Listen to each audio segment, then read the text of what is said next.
जय हिंद साथियों, स्वागत है आपका ज्ञान दर्पण के ऑफिशियल यूट्यूब चैनल पर। एक बार पुनः आप सभी लोगों का स्वागत है। उम्मीद करते हैं जो हमारी सीरीज चल रही है आप लोग अच्छे से देख रहे होंगे, प्रश्नों को नोट कर रहे हो। तो देखिए, मैंने कहा था हमारी जो एक क्विज भी चलती है 8:30 बजे के टाइम पे।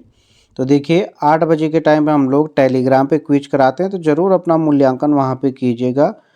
वहाँ पे कितने लगभग 200 लोग एक साथ अगर क्विज देते हैं तो आपका स्थान क्या है, तो ये ज़रूर मूल्यांकन कीजिएगा। तो चलिए, आज हमारा ये अंतिम भाग है। उत्तराखंड समसामयिकी से संबंधित बिनसर ईयरबुक में जो भी प्रश्न थे हमने वीडियो के माध्यम से आपके सामने रख दिए हैं। ये कल की वीडियो के छूटे हुए कुछ पॉइंट थे। क्वेश्चन नंबर 172 है दोस्तों, स्वदेश दर्शन 2.0 योजना के में उत्तराखंड के कितने जनपदों को शामिल किया गया है? ऑप्शन ए 1, 2, 3 या 4। तो दोस्तों इसके अंतर्गत जो किया गया है वो 2 जनपदों को किया गया है। अगला, इसमें थोड़ी इसकी विशेषता देख लीजिएगा। स्वदेश दर्शन 2.0 योजना भारत सरकार के पर्यटन मंत्रालय द्वारा शुरू की गई एक केंद्रीय योजना है। भारत सरकार के पर्यटन मंत्रालय में स्वदेश दर्शन 2.0 योजना में उत्तराखंड के सीमांत जनपदों चंपावत और पिथौरागढ़ को शामिल किया गया है। उद्देश्य है दोस्तों पर्यटन गतिविधियों को बढ़ावा देना और इन क्षेत्रों को पर्यटन की दृष्टि से विकसित करना और आगंतुकों को बुनियादी सुविधाएं प्रदान करना है। 173वां क्वेश्चन है दोस्तों, उत्तराखंड युवा महोत्सव में मुख्यमंत्री पुष्कर सिंह धामी ने किस स्थान पर रोजगार प्रयाग पोर्टल लॉन्च किया है? तो option A Haridwar, B Dehradun, C Chamoli और डी दिया गया है पिथौरागढ़। तो दोस्तों इसका जो आंसर होगा वो है ऑप्शन नंबर बी देहरादून। देखिए, उत्तराखंड के मुख्यमंत्री पुष्कर सिंह धामी ने राज्य में युवाओं को रोजगार के अवसर प्रदान करने के लिए रोजगार प्रयाग पोर्टल लॉन्च किया है। मुख्यमंत्री पुष्कर सिंह धामी ने देहरादून में आयोजित उत्तराखंड युवा महोत्सव 2023 कार्यक्रम में रोजगार प्रयाग पोर्टल का शुभारंभ किया। अवसर है उद्देश्य इसका रोजगार के अवसरों को एक ही पोर्टल पर उपलब्ध कराना। अगला क्वेश्चन है दोस्तों, अखिल भारतीय पुलिस विज्ञान कांग्रेस का आयोजन कहाँ किया गया था? Option A Haridwar, B Dehradun, C Haldwani, D Rishikesh. तो 174 का है ऑप्शन नंबर बी देहरादून में। अगला क्वेश्चन है, आयोजन स्थल देहरादून स्थित वन अनुसंधान संस्थान है। थीम है पुलिसिंग इन अमृतकाल। उद्घाटन अमित शाह, उत्तराखंड के तत्कालीन पुलिस महानिदेशक। इससे पहले जो थे उसी टाइम का कौन थे? अशोक कुमार। 175वां क्वेश्चन है, अभी पुलिस महानिदेशक चेंज हो गए हैं, कमेंट में जरूर कीजिएगा कौन है अभी उत्तराखंड के पुलिस महानिदेशक। 175 है, उत्तराखंड में विशेषकर एसआई के लिए तो ये चीज़ें जरूर आपको पढ़ना है। 175 में उत्तराखंड में सतत अपशिष्ट प्रबंधन के लिए भारत का पहला पॉलीथीन अपशिष्ट बैंक कहाँ लॉन्च किया गया? काफ़ी महत्वपूर्ण क्वेश्चन है, इंपॉर्टेंट कर दीजिए। ऑप्शन ए हरिद्वार, बी है अल्मोड़ा, सी देहरादून और डी है दोस्तों चमोली में। तो 175 का जो आंसर है वो है सी देहरादून। अगला क्वेश्चन है 170, इसमें है उत्तराखंड में देहरादून कैंट बोर्ड ने देश के पहले 3 पॉलीथीन अपशिष्ट बैंकों का शुभारंभ किया है, जिसमें से 2 गढ़ी कैंट में है और एक प्रेमनगर में है।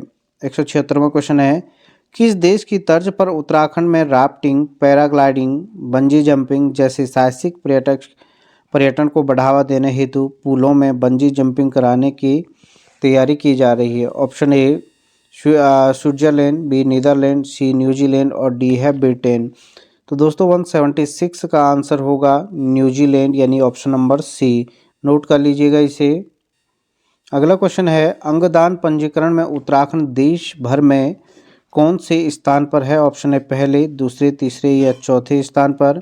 तो 177 का है दोस्तों ऑप्शन नंबर बी, यहाँ पे पूरे देश में दूसरे स्थान पर हमारा उत्तराखंड राज्य है।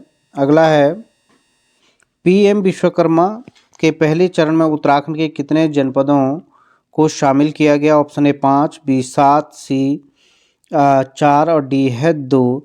तो 178 का जो आंसर होगा वो है दोस्तों 4 जनपदों को इसमें शामिल किया गया है। कौन कौन से वो 4 जनपद हैं? अल्मोड़ा, बागेश्वर, चंपावत और पिथौरागढ़। अब देखिए इसकी विशेषता देखिए, पीएम विश्वकर्मा योजना की जो शुरुआत हुई थी वो 15 अगस्त 2023 को, और वास्तविक शुरुआत 17 सितंबर यानी मोदी जी के जन्म दिवस के अवसर पर इसे किया गया। कार्य योजना का पूरा नाम है प्रधानमंत्री विश्वकर्मा कौशल सम्मान योजना। ये महत्वपूर्ण है प्री और मेंस के लिए। योजना का लाभ किसे मिलेगा? इस योजना के तहत लोहार, सुनार, कुम्हार, बढ़ई, गिरी और मूर्तिकार जैसे विभिन्न व्यवसायों में लगे कारीगरों और हस्तशिल्प श्रमिकों को विश्वकर्मा प्रमाण पत्र तथा पहचान पत्र मिलेगा, और इन लोगों को पहले चरण में 1 लाख रुपए तक का ब्याज मुक्त लोन तथा दूसरे चरण में 5% की रियायती दर पर 2 लाख रुपए का लोन मिल सकेगा। इस योजना में ग्रामीण और शहरी दोनों क्षेत्रों में 18 परंपरागत व्यवसाय शामिल हैं।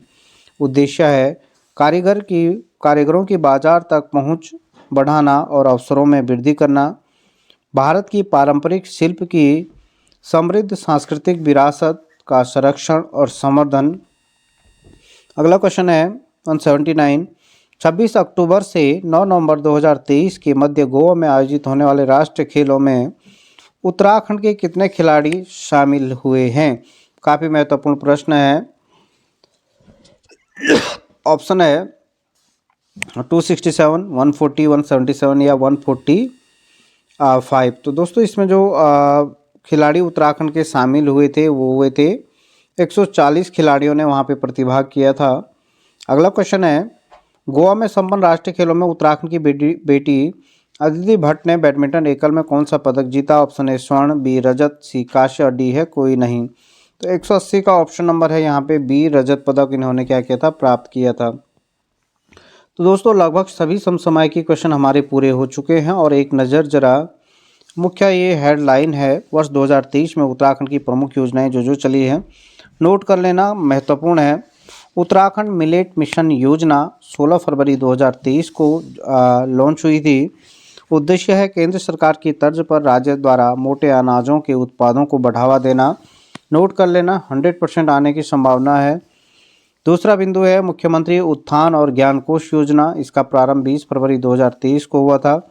उद्देश्य है उत्तराखंड में IAM और PCM की तैयारी करने वाले छात्र छात्राओं को निःशुल्क कोचिंग उपलब्ध कराना। अगली योजना है एकल महिला के लिए स्वरोजगार योजना। 8 मार्च यानी महिला दिवस के अवसर पर 2023 को इस योजना को लॉन्च किया गया। उद्देश्य है निराश्रित अथवा विधवा, किन्नर, परित्यक्ता, तलाकशुदा और अपराध व एसिड पीड़ित महिलाओं को 1 लाख रुपए तक के प्रोजेक्ट पर 50% अनुदान देने का प्रावधान किया गया। मुख्यमंत्री कौशल उन्नयन व वैश्विक रोजगार योजना मई 2023 में शुरू की गई। उद्देश्य है राज्य के युवाओं को शिक्षित करना और उन्हें विदेशों में नौकरी पाने के लिए तैयार करना। अपनी सरकार, नागरिक सेवाएं आपके द्वार। दोस्तों ये योजना जो जारी हुई थी 8 जुलाई 2023 को हुई थी। इसमें प्रत्येक जो कर्मचारी हैं वो घर घर गांव-गांव जा कर के क्या करेंगे, आपके जो भी डॉक्यूमेंट हैं वो बनाएंगे। उद्देश्य है नागरिकों के एक फ़ोन कॉल पर अपनी सरकार पोर्टल की नागरिक सेवाएं घर पर उपलब्ध कराने का जो लक्ष्य है। मुख्यमंत्री सशक्त बहना योजना, इसकी जो शुरुआत हुई थी 24 अगस्त 2023 को हुई थी। उद्देश्य है दोस्तों महिला समूहों की ओर से निर्मित उत्पादों को बाजार में व्यापक बाजार उपलब्ध कराना है। अगला है मुख्यमंत्री उदीयमान खिलाड़ी उन्नयन योजना। 29 अगस्त 2022 को 8 से 14 वर्ष तक के खिलाड़ियों को, काफ़ी महत्वपूर्ण है, 1500 रुपये मासिक खेल छात्रवृत्ति देने का प्रावधान किया गया। मुख्यमंत्री लखपति दीदी योजना 4 नवंबर 2022 को। उद्देश्य है 2025 तक 1.25 लाख महिलाओं को लखपति बनाने का लक्ष्य रखा गया है। अगला है एक जिला दो उत्पाद योजना। 25 अक्टूबर 2021 को इसका प्रारंभ हुआ था। उद्देश्य उत्तराखंड के सभी जिलों में स्थानीय उत्पादों को बढ़ावा देना है। दोस्तों ये 5वीं विधानसभा में निर्वाचित विधायक हैं, जरूर इनको एक नज़र इन पर भी डालिए। कहाँ कहाँ से कितने विधायक हैं,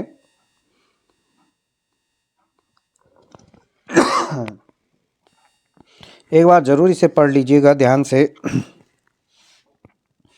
नोट जरूर कर लीजिएगा। सबसे ज़्यादा विधानसभा क्षेत्र कहाँ हैं, सबसे कम कहाँ हैं, कहाँ से कौन चुने गए, विशेषकर जो कैबिनेट में हैं वो कैबिनेट मंत्री किस किस क्षेत्र के हैं, ज़रूर उन्हें आपको नोट कर लेना है। चाहे तो आप इसका प्रिंट आउट भी निकाल लीजिए और याद ज़रूर ये याद करने के काफ़ी फ़ायदे इससे हो जाएंगे।